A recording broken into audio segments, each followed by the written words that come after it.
Hello guys.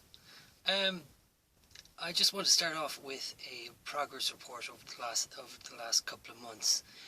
As you know, I started podcasting back in September. Before that, I had no physical fitness in me. After 2 months now, I can do 40 press-ups a day. I'm night marching. My latest challenge now is I've set my alarm clock for 06:50 every morning, so it's going to take me a month to get into that habit. Why am I doing this? Well, I have two core values. Firstly, military grade fitness for the rest of my life, and secondly, the pursuit of military type activities. Why did I start this? Well, back in 2002, I joined an organisation known as the FCA, or the Army Reserve, or the Reserve Defence Forces.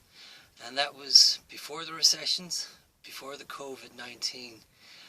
They were fantastic days. I met incredible people. I did incredible stuff. And throughout the 13.75 years that I was in it, I amassed an awful lot of experience and skills. And for my own reasons, I left the organisation and I moved on. Today, I would encourage any 17 or 18 year old to definitely train up for the selections. They start up around September actually. Yeah, and the fitness starts around in February or March. So if you're thinking about joining the reserves and you're turning 18 this year, now is the time to apply for it and start training. As for anybody between the ages of 18 and 22, really go for it. If you have the fitness, really try it, give it a shot. It's a great organisation to get into. It's very challenging and you don't know where you're going to end up with it. As for the rest of us, once you're over 23, that's it. But if you're looking for a life a little less ordinary, just give me a shout and we'll see where we go from there. That being said, okay, supposing you did decide to join the Midwest Rangers, okay, you're going to be joining with your own ideas or your perspective on how it should be run. Well, this is the whole area of ideas, and it's a tough one because there's a couple of issues when it comes to sharing your ideas.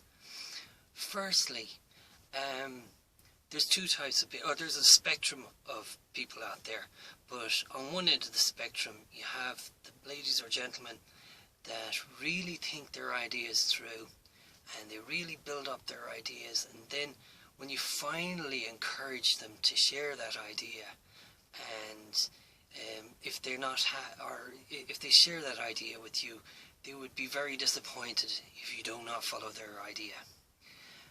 And on the other end of the scale, you have those people who literally shoot off ideas all the time, constantly, and you really want them to just, they're not really ideas, they're just observations, but the fact that they're telling you it and expecting you to act on it all the time, there's a risk that it could unbalance the organisation or the club or the group. So the important thing about that is to find a balance between it. When it comes to sharing ideas as part of a group, it's best done in a committee meeting or a group meeting, and when you're asked to suggest an idea. That being said, what kind of ideas can come out?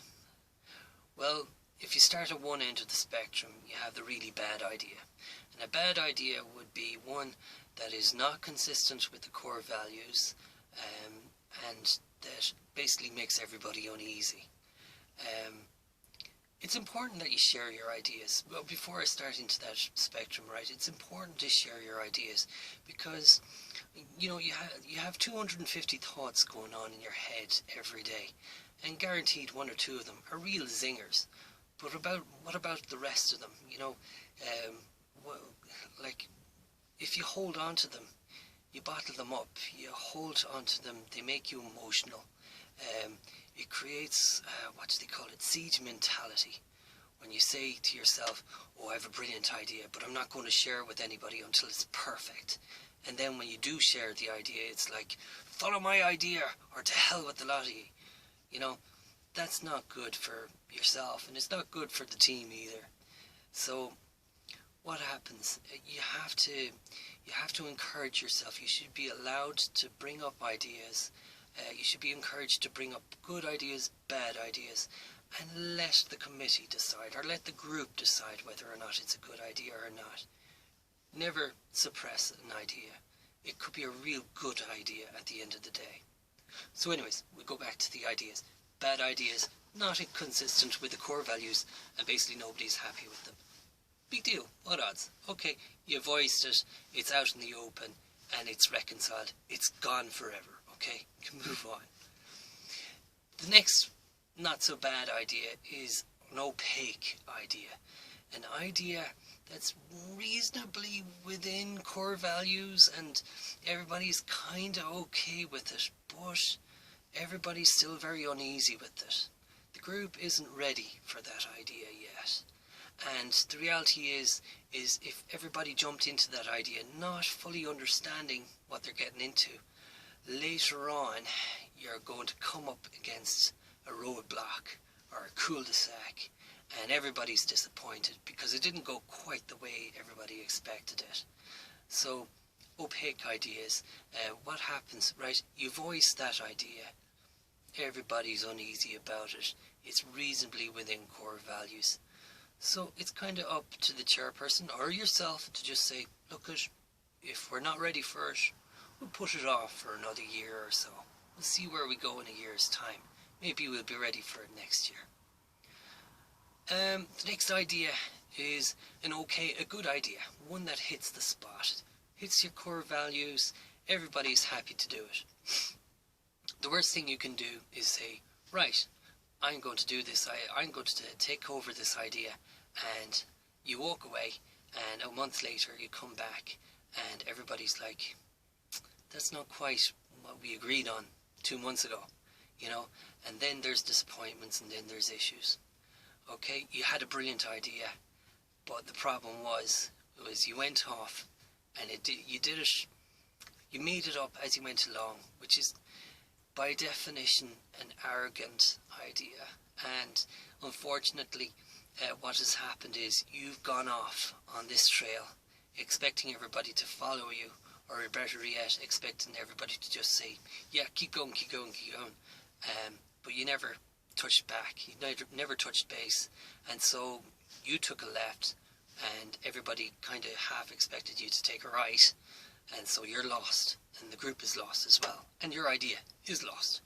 Okay, so the best thing you can do with good ideas is don't keep them to yourself, share them with everybody around you.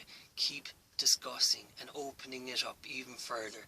There'll be bad parts to it, you need to air them out. The better side of those ideas, people warrant it even more. You build up people's values and beliefs in that idea, and before you know it, you're cracking the nut. You're really hitting that idea, and you're making it a reality. That being said, what happens when you've had a great idea back in 2020? It is now 2026. It's a success, but you want to move on, and you're kind of getting sick and tired of people coming up to you and saying, remember that idea, you're going to do it again this year. And you're like, I just want to move on. You know, what's going to happen to that good idea? It's vitally important that when you have that idea up and running, that you have the group engaged with it at all times, and always being aware that, like, if you were to ever come down sick, or if you weren't available, that there'll always be somebody ready, willing and able to step in. That it's not too complicated an idea, that only you can organise this event or this activity. It's important that you have a group working with you. That's all I have tonight. Take care.